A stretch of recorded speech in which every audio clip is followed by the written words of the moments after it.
Mike Stevens is hard to miss at North Shore Church in Slidell, welcoming kids to Sunday school in a Superman cape. After what he's been through these past few months, he just might be a man of steel.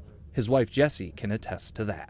He was laying there, and I was like, "You're so strong, Mike, and you're gonna pull through this, and I know you will. I believe in you." And I said, "They don't believe it. They don't know this." I said, "But they don't know Mike Stevens the way I know Mike Stevens." And he goes, "They will." July 17th, a perfect Sunday morning, Mike was headed on his motorcycle to a memorial service in Livingston Parish with his 13-year-old daughter along for the ride. They say there's two types of bikers, those who have been down and those who are going to go down. And I've always been the guy that I'm never going down. I don't get in accidents. But that morning, headed west on I-12, fate had other plans. Mike's wife, 9 months pregnant at the time, remembers the phone call, the panic, and her first glimpse at the interstate near the crash site. All I'm doing is waiting, and I'm looking at all this traffic and thinking that's my family up there. And I wanted to get out of the car and run, so that was really hard. That was a hard day. As word of the accident reached North Shore Church that morning, the pastor and his congregation enlisted heaven's help. He stopped service, and our church held hands across the aisles and prayed for my husband while he was still laying in the road. Mike was airlifted to UMC in New Orleans and slipped into a coma with multiple broken bones. Even though he had a helmet on, his brain swelled, which required the removal of part of his skull and life-saving surgery. While Mike's daughter would recover from her injuries, Jessie says that doctors had to resuscitate Mike twice.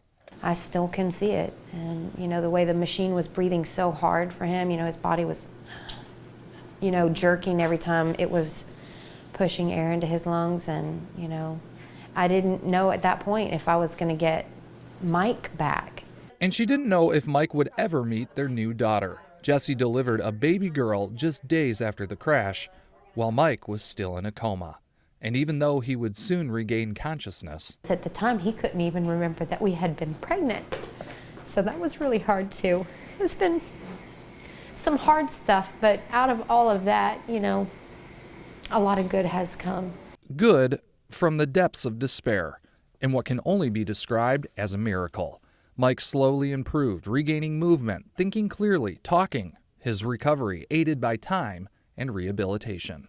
And good people who prayed that fateful Sunday and were moved to do even more.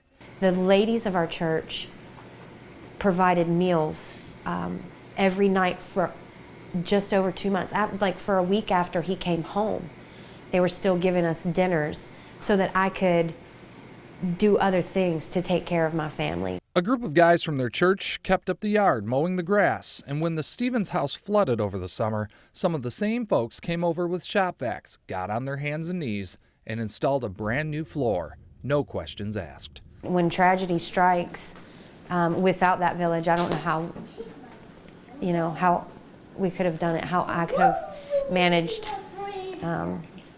taking care of kids and meals and grocery shopping and a house and a husband, a sick husband. There just have been people in our lives that didn't say, "Let us know what we can do to help you." They just showed up. It would appear our town has some real-life saints. So many people have been involved in so many different ways. Wow. Couldn't have done this without all the support. Helping a man of steel slowly heal. For the Stevens family, it's just one of many reasons this holiday to give thanks. Greg Adeline, Fox 8 News.